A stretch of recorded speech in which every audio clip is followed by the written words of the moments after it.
All right, good morning, everybody. Welcome to Edgework on the Hammer Betting Network. If you're watching on Twitter, make sure to check us out on YouTube as well. Subscribe. You can get notified every time we go live 6 days a week.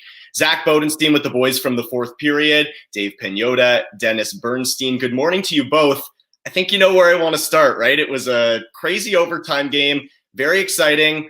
Let's talk about Nashville and Anaheim. It was yeah, no, bad joke, because there's no jokes when we're talking about a 9-8 game, right? That was one that we all stayed up for, Dave and I particularly later. But DB, I want to start with you because obviously you're at all the home games. 9-8, Kings-Kraken, incredible game, just back and forth. No defense, no penalty killing, no goaltending. I think I pretty much just summed it up. But just tell us about what the vibe was like in crypto and kind of your overall thoughts on that crazy game.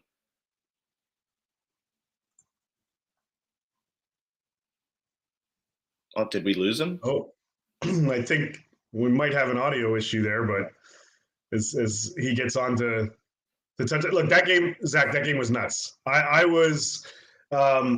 actually just flew back into Toronto, so I was catching the end of it, and that was just, I'm like, you got to be kidding me! But 8 goals in the second period. Who anticipated that? 6 goals in the first. Just bonkers.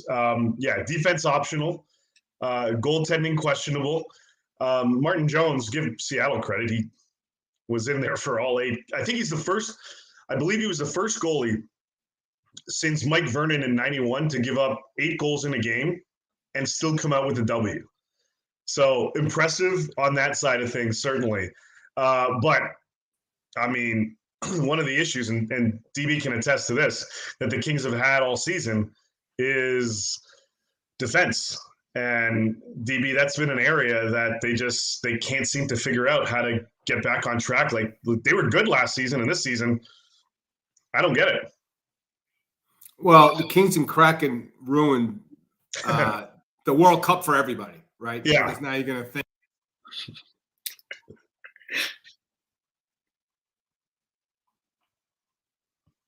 Oh, we lost him again, I guess. Yeah, so little bit of audio issues there.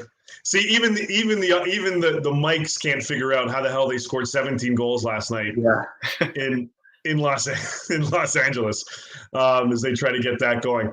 Yeah, again, just Zach, just nuts. Just, I don't think anybody. I mean, if you took the over, you were happy about 22 minutes into the game. Yeah, you won it times 2. yeah, exactly. Like, just, I mean, that was a game we're not going to see for a while. And for those who actually got to be there, certainly a little envious of you, because to have 17 goals in a game is just nuts. Like, I was looking at some of the other ones going, okay, Calgary smokes Florida at home 6-2.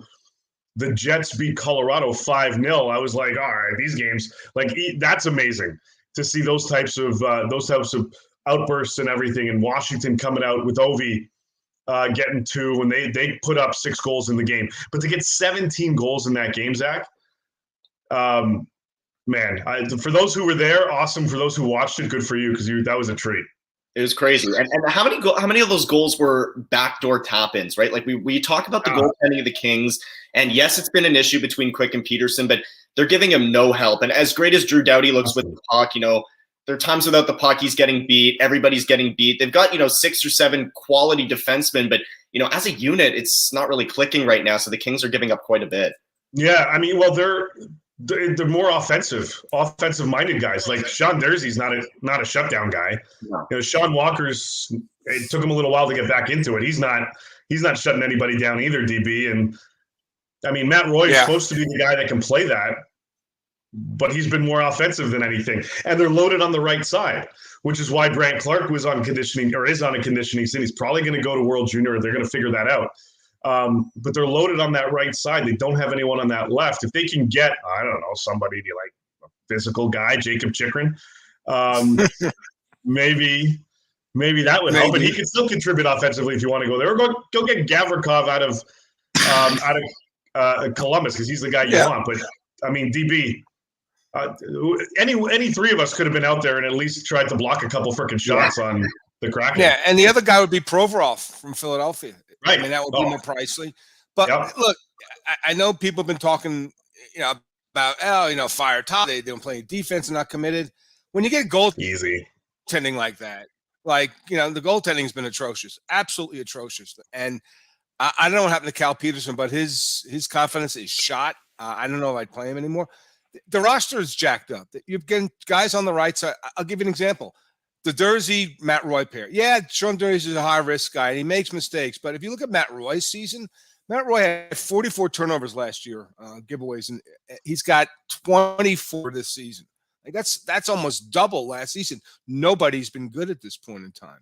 So that's part of the issue. That's part of the challenge. And just the roster, when the bottom six they don't really have a stopper line either. So when they need to put out a line to stop a team in the last couple of minutes of a game, it's got to be Kopitar. It's got to be Danault. It's not. Yeah. It's usually a bottom six, type of team. So Rob's got to make some moves here at some point in time because when you have breakdowns like that and you guys playing out of position, and you have a guy like Edler who's probably should be playing 12 minutes and some nights he's playing 20, they have to reconstitute the blue line, number one. Even if they did, guys, if the goaltending is going to be like this, they're missing the playoffs. It's as simple as that. The one saving grace is that the Pacific is rotten right now. It's not a good division at all. And the Kings are in the playoffs. Why people are like, oh, well, Touch, he should be – they have a better record than last season, actually, by one game. And I don't know how you coach goaltending. It's impossible.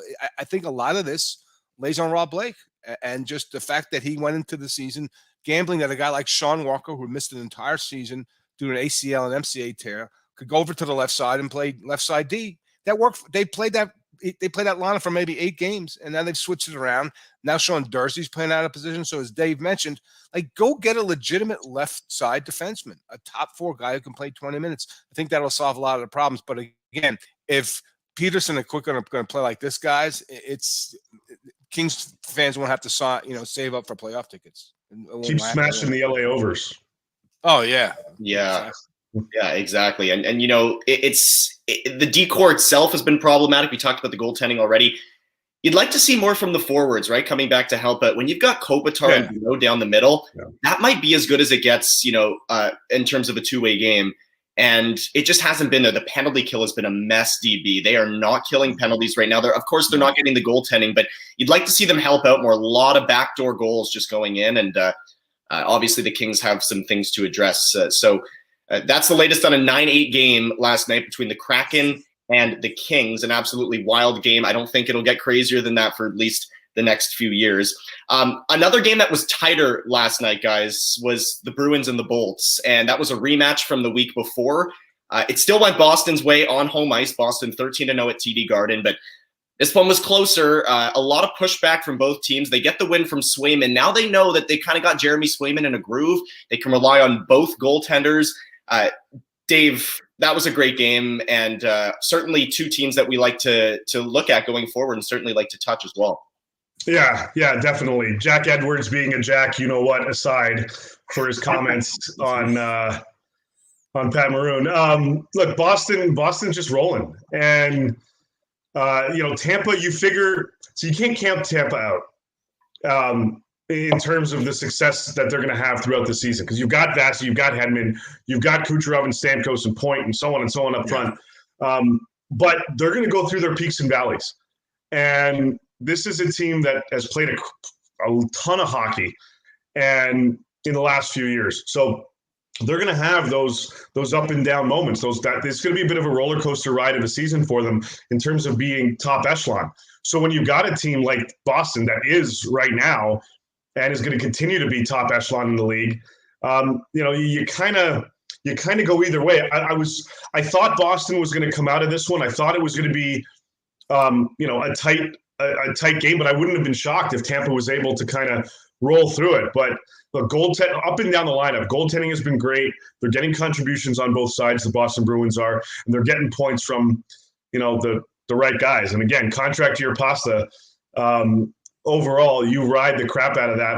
Maybe you miss a game, but you make up for it in the other ones. He's one of the, I think he's top 3, top 4 in the league in scoring right now, something like that. So he's got a message that he's sending. Pay me. Bank on him because maybe he'll help you out as well. 11 million, right? Yeah, at least at this point. Yeah. And look, Boston, I keep saying they can't play at this clip, but they keep playing at this clip. 864 win percentage. Like that's crazy. And here again, here's why. Like what they have down the middle. They have Bergeron, Krejci, and Charlie Coyle. Charlie Coyle, again, he's not a 2C. So when David Krejci wasn't there and they tried other combinations, it just didn't work. Krejci comes back.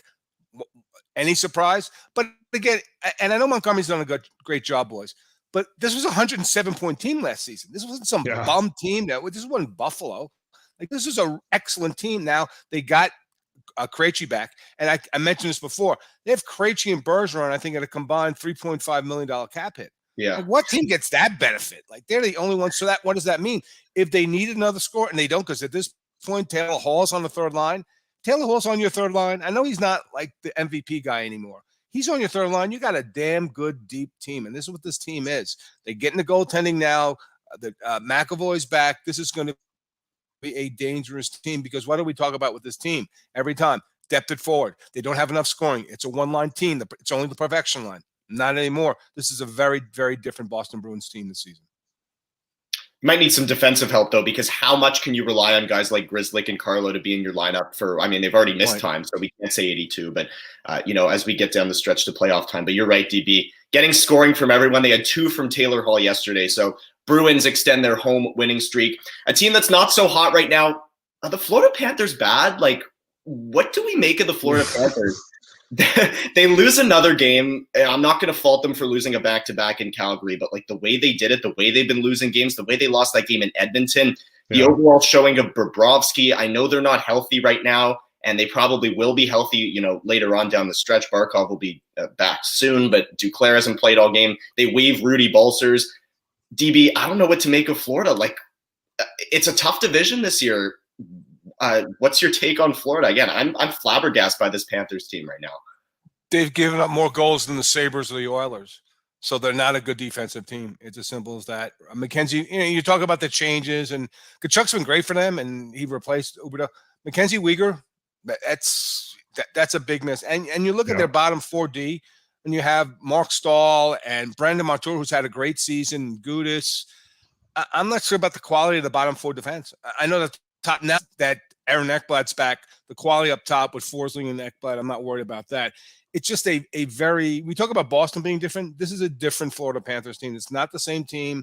I think what that gets caught up is that, oh, man, you won by so many – last year was such a breeze offensively, and now they're trying to adjust defensively. This is not fantasy hockey. I know everybody plays fantasy hockey. You just can't plug and play. It's a different team. They're not really getting the goaltending. I don't know what to do with Bob. Barkov's been out for a couple of games.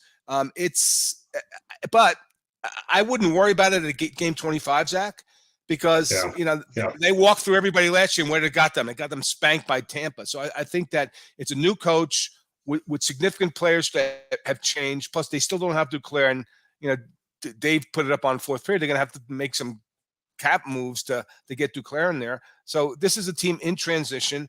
It's not a better team right now. But if they don't fix again, like the Kings, if they don't fix their defense, like they're going to be sweating a playoff spot once we get to March and April. This season is drunk, guys. Yeah, like that's teams that are supposed to be doing well. Yeah, like New Jersey's all over the league. Nobody expected that. Detroit's in the first wild card seed right now. Nobody expected that.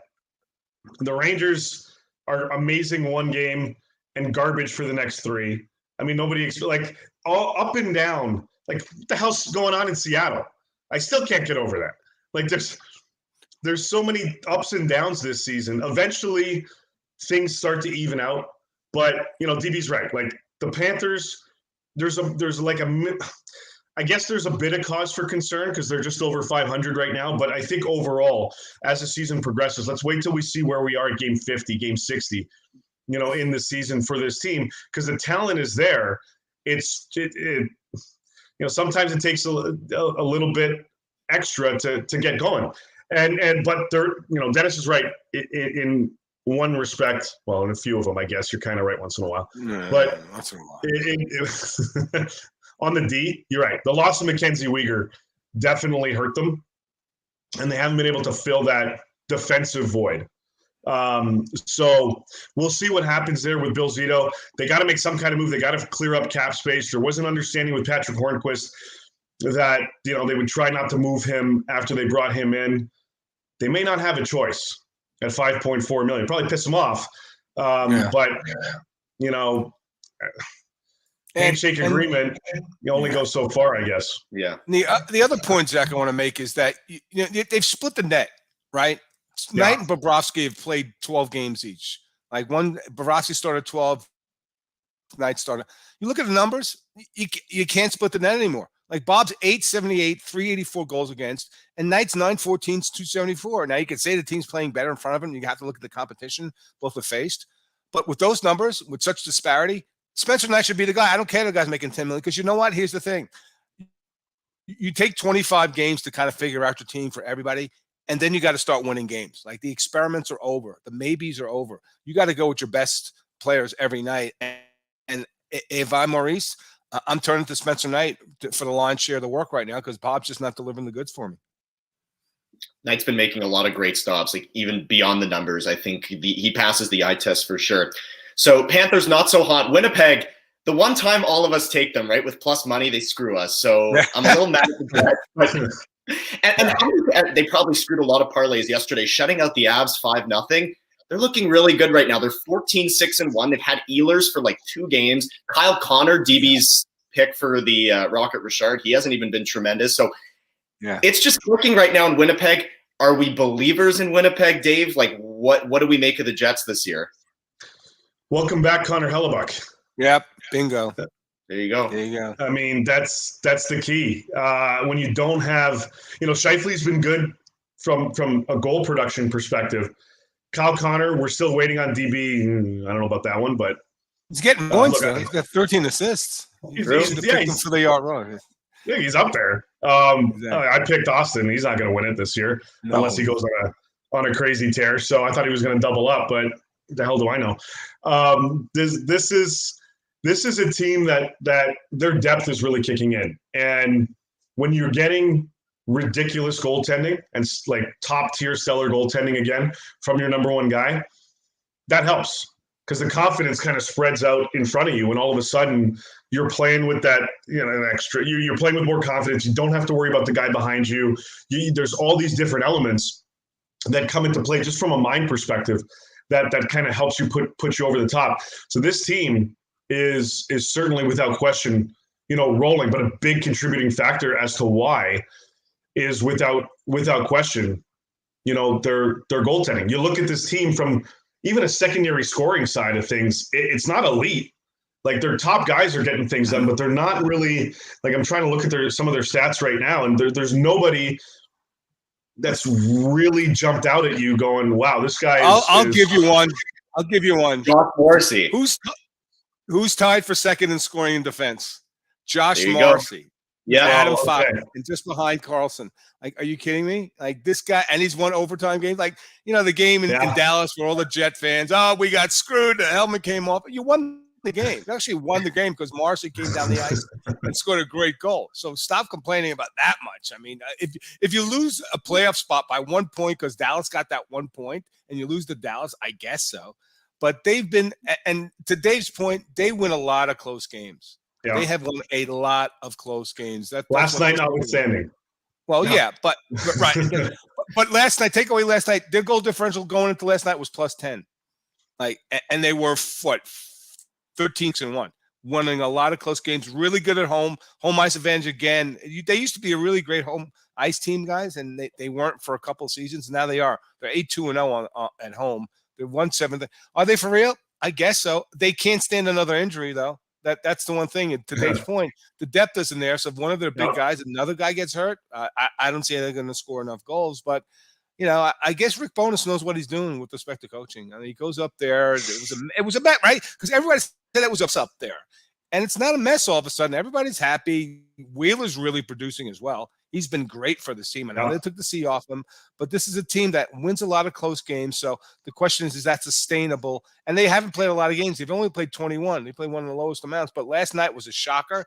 But they were the better team without question. Because you know what? Teams like this that people write off right away, the more they like Seattle too, the more they win, the more confidence they get. So when they get to game 40, if they're still playing at this level, they're going to be hanging around the whole season. So last thing about last night, then we'll get into tonight's games and just run through them quickly. Alex Ovechkin still going strong. My aunt came over the other day. She doesn't watch hockey. She said, is Ovechkin still good? I go, yeah. He's 101. Yeah, he's 101 goals back now of catching Gretzky. That could happen.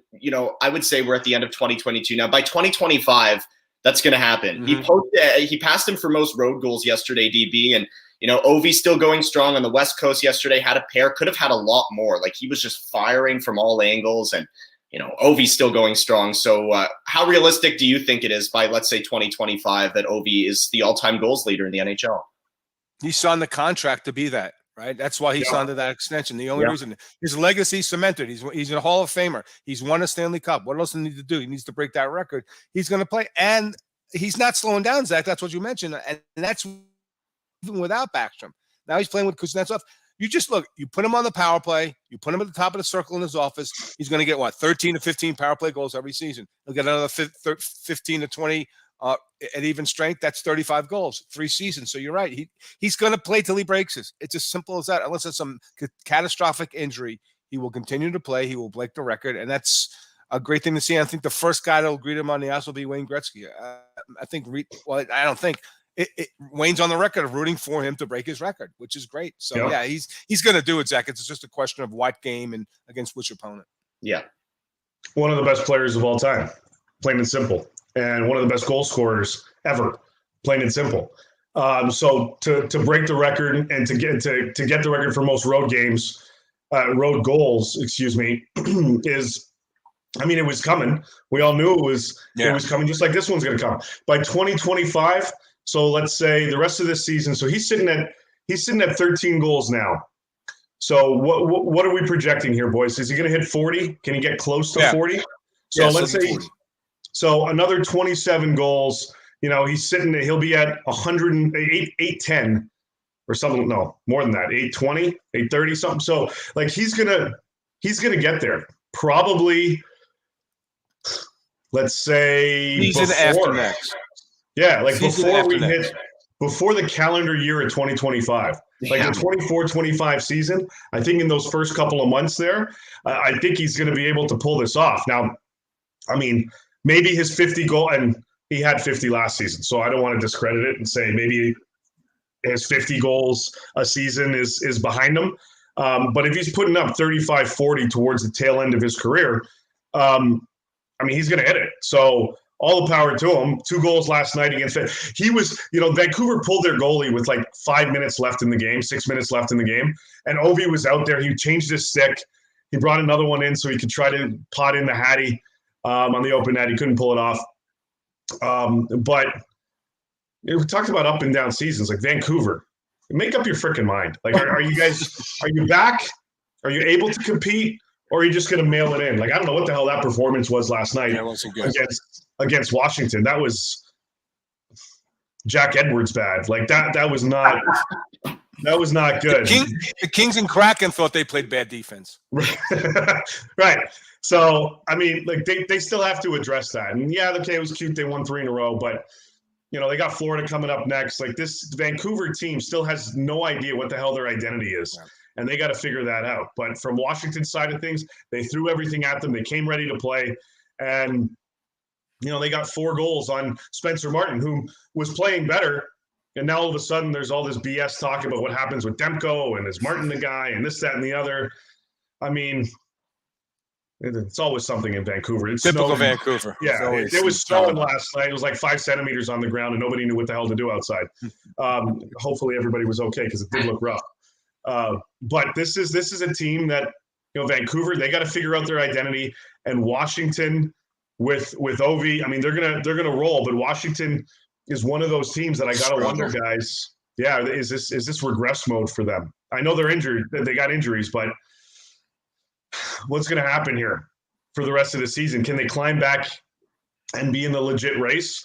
Or are they going to be looking at some of their guys on this team that are pending UFAs like Nick Jensen and like Orlov and Trevor Van Riemsdyk on the back end, Lars Eller up front, Connor Sheary, Marcus Johansson? Are these guys going to be tradable assets, or are they going to help this team get back into a legit playoff discussion? To be continued. Yeah, Canucks, we knew the defense coming into the season was problematic. And Bo Horvat contract year, they've got most of the core locked in. Kuzmenko contract year. So a lot of question marks in Vancouver. And just quick, like that deal for Rupe Hintz. Like, if I'm Patrick Alvin, I'm throwing anything near me going, are you kidding me? Damn it. Now we get, like, the argument now for Horvat to get 8+ is that much more. Oh, yeah. Is that stronger? So, and they didn't want to do it. Like, they gave him a bad offer to start in the offseason, and then it just hasn't gone from there. So they got to figure that out. And then Kuzmenko's a UFA, and tough times in Van. Yeah, lots to figure out for Vancouver. Let's run through tonight's games quickly. Sharks and Leafs in Toronto. SJ plus 140. Toronto's minus 300. Matt Murray has won 5 of the last 6, and the Leafs are just rolling right now. The Sharks played last night. Maybe that plays a factor. Dave, is this going to be as one-sided as everybody in Vegas thinks it's going to be, or do you think the Sharks have a little bit of a chance in this one? Well, it looks like Ilya Samsonov is going to get the starting net tonight. He was in the starters net at practice a few minutes ago. So it looks like they haven't confirmed it yet, not that I've seen. At least Sheldon Keefe hasn't yet, but looked like he's going to be the guy in net. And I don't know if – look, back-to-backs are always tough. I don't know. I don't think it'll be a blowout. But I got the Leafs on this one on the money line, and I got Mitch Marner keeping it going. Like, I think he's going to just to piss some people off in Toronto. Some of the people out here that want certain guys to keep the record and this, that, and the other. I'm putting Mitch Marner on the board for 2+ points tonight at plus 105 right now. So I think he does it. I think he ties 18-game point streak, which will tie Eddie O and Daryl Sittler. But that's what I got tonight. I don't think the Sharks are pulling out a W out of their what's tonight. Yeah, they had their defensive effort last night against Montreal. So right, exactly. There's no value in making this betting on Toronto tonight. But the value for me is the third period over. I think both teams will combine for over a goal and a half in the third period. San Jose has been tracking very successfully getting overs in the third period. So I think that they'll find ways to score goals. The only thing, and I agree with Dave, anytime point for Mitch Marner. I think he continues to streak as well. But the only thing I like in that game is over a goal and a half for both teams in the third period. And maybe if you're looking at anytime scores as well, Tomas Hertl had 1 point in his first 5 games. Since then, 22-20. So he's been hot. He is minus 165 to get an anytime point against the Leafs tonight. Second game that we think is going to be goals galore again is the Sabres and the Red Wings. Buffalo's plus 110, Detroit minus 135. Jeff Skinner's rolling 5 goals in the last 4 games. Dave, would you touch him? Are you looking at props in this one? How do you see this one playing out? I was gonna go with him tonight, and then I noticed he's like he goes in bunches. So I'm staying off him because of that. I think he's hit his mark for now. Might take a couple games off from a goal scoring production perspective. But I'm jumping back on Tage Thompson. Like, I'm going Tage Thompson 2+ points tonight at plus 200 because when he goes, he's also in bunches. And he had 2 points the other night, a goal and an assist. So I'm banking on him going after a couple more. to keep that going. Because like I said, it's usually like a 3-4 game set. So I'm going with what's his name? The Big T. Tonight. Yeah, there you go for the Buffalo Sabres. I'm staying off the game itself. Like this one for me, if Tage and Skinner really get going, then all of a sudden, okay, maybe Buffalo can pull this off. But Detroit's been steady and sturdy. So I think this, like for me, this can go either way. So I'm sticking with a Tage Thompson prop tonight, 2+ points. Zach, I'm with you. I think we're both believing in a lot of goals in this game, over 6.5 goal total between Buffalo and Detroit. And Tage Thompson over 2.5 shots. I think that would be the guy. Even if he doesn't hit the back of the net, he's going to shoot the puck a lot. So I think that, I like Dave. Not sure who's going to get the outcome of the game, but I do think it's going to be a high-scoring affair. Whoever set the line at 2.5 for Tage's shots, he just wants to. He's feeling generous. He wants to pay people out. Exactly. So the third game, Rangers -120 at Ottawa +100. Shesterkin's been struggling. Halak hasn't won yet. Both these teams playing very loose lately. DB, is this one you look over? Are you looking at someone on the money line? What's your feel for Rangers and Sens? I gotta hope that the Rangers, or if you're a Ranger fan, not me, that the team is desperate off the last two. Right, they didn't play well against the Devils, and then I don't know what that was in the third period against the Edmonton. On Sunday, they just totally collapsed. You need to win this game. Like, there's a lot of whispers like, what's going on with this team? Why aren't they playing well? They went out to Anaheim, and I know they hit 6 posts. They had 45 shots. They lost to the Ducks. Like, you can't be losing these games. Look, they're not gonna miss the playoffs, but they got to play way better. And if I'm going on, I'm challenging my team tonight. Like, this is a wake up call. Like, you're not playing winning hockey. The Devils outclassed them. And they're way too fast for him. Like, and the thing about Ottawa, though, guys, I saw them here on the West Coast. I know they played crappy like for a long stretch here. They started out okay, then they had a really bad streak of games. They're a different team when Tam Talbot's healthy, and both Zub and Shabbat on the back line are healthy. They are a different team. They're a more competitive team. They went into Anaheim, won 5-1. They beat the Kings in overtime. This is a better team, but I got to think the Rangers are desperate here to get a win and stop the chatter about their recent play, because it hasn't been good at all. No, and it hasn't. I don't like this game at all. Because the Rangers should win, so I'm going with them, and I'm just going straight up on the money line with them at -120. Yep. Because they should beat the Ottawa Senators. But that's all I'm doing tonight. Like the Rangers, again, they should win. But this team that's another friggin' head scratcher for me. Like, I don't understand. Like, at the beginning of the season, they were great and then just fell off and they can't climb back on. So, if this was one of those shows like Shark Tank or one of those, for those reasons, I'm out. Like, that would be my response to this game. But we got 4 games on the docket tonight, so I'm going to stick with the Rangers on the money line in this one, just so I can get some kind of hype into this one for myself. But like Ottawa, I don't know what the hell's going on there either. So I'm just sticking with Rangers on the money line in a game that, if this was a 15-game night, I would totally avoid. DB mentioned Cam Talbot, who's been really good. He's won his last 2, stopping 56 of 59. And after being pulled in San Jose, and Artemi Panarin, he just broke that massive goal drought. Finally. Yeah, -225 for an anytime point, and he's on a 3-game point streak. So maybe you look at Artemi for this one. Now we're just, by the way, quickly, Sheldon Keefe, head coach of the Leafs, just confirmed a few minutes ago that Samsonov does get the start tonight. Okay, so maybe that changes things. First game back from injury if you're looking to touch Toronto. Panarin's old team in action. They're at home against the Oilers. Edmonton's -225. Chicago's +180. The Hawks are finally starting to play like the Bedard Bowl team that I think we thought they were going to be, right? They've lost 7 straight. Edmonton pulled off a dramatic win against the Panthers, which we touched on earlier. Is this a game that we're all in on the Oilers? Personally, I want to go puck line on Edmonton. It's plus money. I think, last game these two teams played was a 6-5 game in Chicago. But that was, again, earlier in the year when the Hawks were kind of playing above their expectations. DB, I think Edmonton just blows them out tonight. I don't trust that team. You can think of them. Just when you think you know the answers, they change the questions. So yes, and look, they've had 2 great wins. 2 great wins, right? No. Bouchard starts the game with 5 seconds to go. Leon wins it in overtime. They had that big rally at the Garden. I just think this game's going over. So over 6, minus 115. I don't trust the Oilers. I really don't. They're 12-10. Like, just when you think they're going to get on a roll. And they will, Zach, at some point, they will get on a roll. They'll win 6 or 7. They'll win 7 straight. But again, if Vander came missing from this team, it's an entirely different team. It's not as tough around the net. It's not as physical. You would think they should win this game easily on the puck line. I don't trust them. They're one bad goaltending performance away from losing in this game 5-4. And I just don't trust them at this point. So I'll stay away from that, but I do think it's going to be high scoring.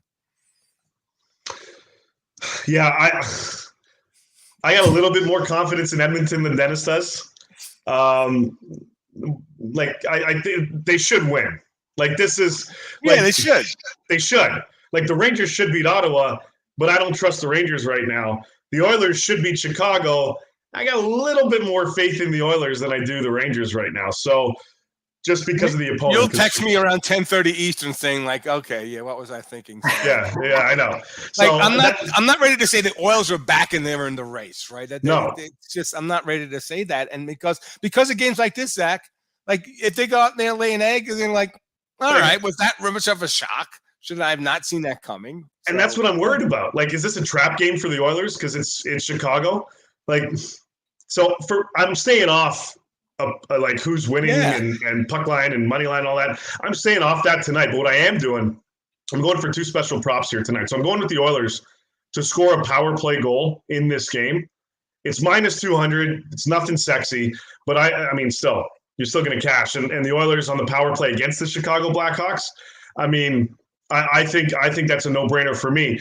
But I'm doing that one, and then I'm also going for a power play goal in the first period at plus 120. So I got a couple here on special teams that I like for the Oilers.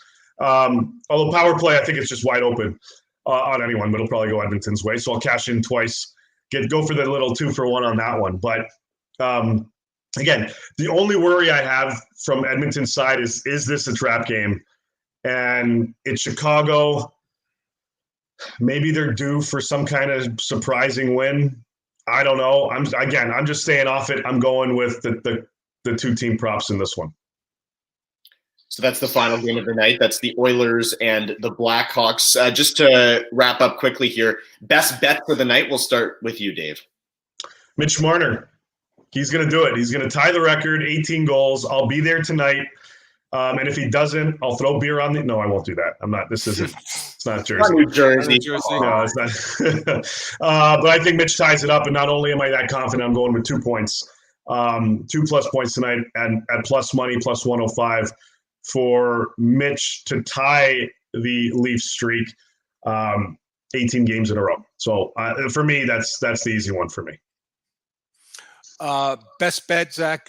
Rangers, desperate team. They win tonight in Ottawa. I had an actually additional second prop. I'm with Dave. Anytime point for Marner, and also the league's leading scoring defenseman, Erik Karlsson, in the same game will get an anytime point as well. There you go. There we go. Let's see it. For me, Buffalo, Detroit over 6.5. Buffalo has either scored or given up 5 goals or more in 4 of their last 5. They're just, it's a barn burner every time the same. They're entertaining. Exactly. Yeah. So again, we talk about this every week. Even if it doesn't hit, it's the smart play to play that. Yes, 100%. We've been burned a lot. So the NHL is very unpredictable, like Dave mentioned earlier. Listen, let's not talk about my bets from last week. Let's not talk about my those. God. Yeah, that was a rough one for you. But look, that's the beauty of this, right? You can do these on Wednesdays, Thursday, Friday, Saturday, Sunday. Yeah, exactly. You're not going to come out hitting a home run every night, but I mean, I have been. But it's a golden sombrero. It wasn't even a home run. Yeah. That was a nice one for you last week. But hey, go with the smart money, throw out a few out there, and stay off the ones that you're just not sure about, like Edmonton, Chicago. I'm staying off picking a winner in that one, but whatever. For me, it's not even about Edmonton being good. It's just about Chicago being that bad. Like losing 9 of 10, 7 in a row. I don't trust them. I know you guys don't trust the Oilers. I don't either. Why would I trust the Oilers at this point? But I don't trust Chicago. Here's the thing about Chicago, though. Like, they're playing hard for Luke Richardson. They're not like they're overmatched, like pound for pound on the roster. I worry about those games because if you're competing and you're trying, and they haven't, like you said, Brendan, coach, I'm not going to quit on the coach. They are competing. That's the one thing that I get worried about. Did they keep it close? Did they find a way? Did they get some good goaltending? Because they haven't, like, they don't come out in the first 10 minutes, oh, we're going to lose this game. Like, I don't see that from this team, even though it's been really bad over the last 10 days.